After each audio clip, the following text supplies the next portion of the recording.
Now let's take a look at how to graph the data from your lab. First of all, we want to put temperature on the y-axis. And the temperature needs to be in degrees Celsius.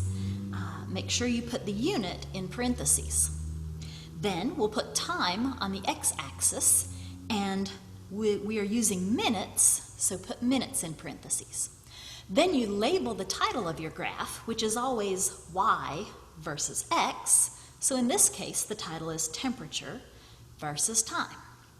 Make sure you include that in your lab because chemists are really picky about how graphs are done. Now we're ready to graph the data that you got. Notice I haven't taken all the data, I've just got the first 3 data points. And notice you had way too many blanks for the amount of data that you had because this lab takes different amounts of time depending on what happens in the lab each year. So at 0 time, we had a temperature of 20 degrees Celsius.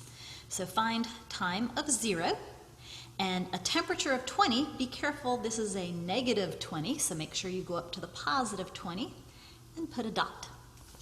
The next data point, at a time of half a minute, we had a temperature of 14 degrees. So half a minute, let's see. Okay, so this is 10 and this is 20. So this is 11, 12, 13, 14, 15. Okay, so there's 14. Next, at 1 minute, we had a temperature of 0 Celsius.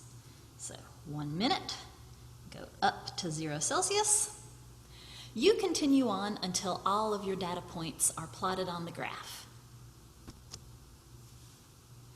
Now that all your points are plotted on the graph, it's time to sort of connect the dots. First of all, when the temperature stayed the same, it really did make a straight line. So it's okay if we connect those dots with a truly straight line. Next, the temperature of the water was cooling down until it got to 0 Celsius. It's almost a straight line, not quite. So what you do is you draw the line of best fit.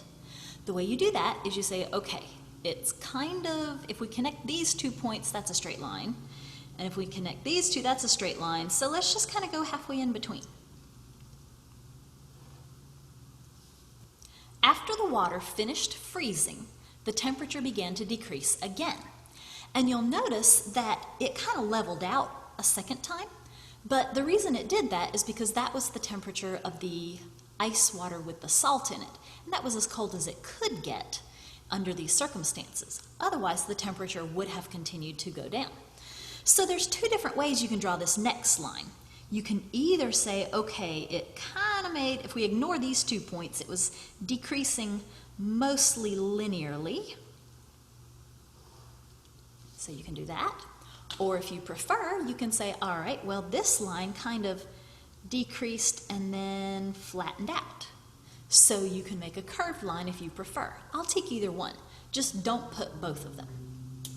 Now let's answer some of the questions on your lab paper. Number 1, describe the cooling curve for water. Well, what happened?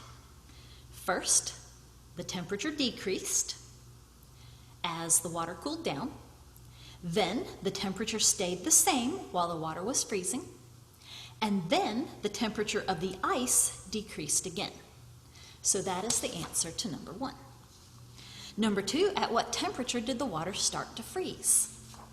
Remember, freezing happens when the temperature levels out. So just go backwards. Oh, the temperature started to freeze here. And number 3, what happened to the temperature as the water froze and why? As the water froze, the temperature stayed the same. But why? That's because the energy that was being released from the water was being used to make the molecules go from going around as a liquid to holding still as a solid. So it was the energy was being removed to help the phase change, and it was not helping the temperature change. So you can either have a temperature change or a phase change, but not both. And finally, what happened to the temperature of the water after it finished freezing? Here's where it finished freezing. So the temperature, I'll let you put the answer in the blank.